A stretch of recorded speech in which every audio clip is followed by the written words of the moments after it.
Un système monarchique est moins fort que le système républicain pour faire tenir tranquille les pauvres gens. Pourquoi ? Parce que quand c'est le roi qui parle, on peut toujours mettre en cause la volonté royale. On pourrait dire, c'est un homme qui ne veut pas que nous améliorions notre situation. Tandis que s'il y a une révolte de pauvres, sous la République, c'est-à-dire sous le régime du suffrage universel, l'autorité qui va contraindre ces gens à rentrer dans leur tanière, elle s'appelle comment ? Elle s'appelle volonté nationale. Du moment qu'il y a suffrage universel, que le suffrage universel s'est prononcé, que nous avons avec l'Assemblée ce que l'on appelle la volonté de la nation, cette volonté de la nation, qui est en fait la volonté de notable, est autrement forte qu'une simple volonté royale pour faire tenir tranquille les misérables. La République est une manière de coincer les pauvres bien meilleure que ne l'était la monarchie.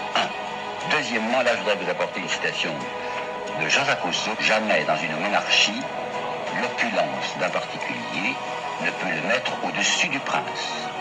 En revanche, dans une république, elle peut aisément le mettre, ce particulier, au-dessus des lois. Ça veut dire quoi ? Ça veut dire que dans une république, les lois sont faites par qui ? Elles sont faites par l'Assemblée nationale. Qu'est-ce que l'Assemblée nationale ? C'est soi-disant le suffrage universel. Qu'est-ce qu'en fait le suffrage universel ? C'est ce que veulent les notables. Par conséquent, dans une république bien conduite, c'est l'argent qui est au pouvoir. Il n'y a pas de régime meilleur qu'un régime démocratique bien orienté pour la protection de l'argent.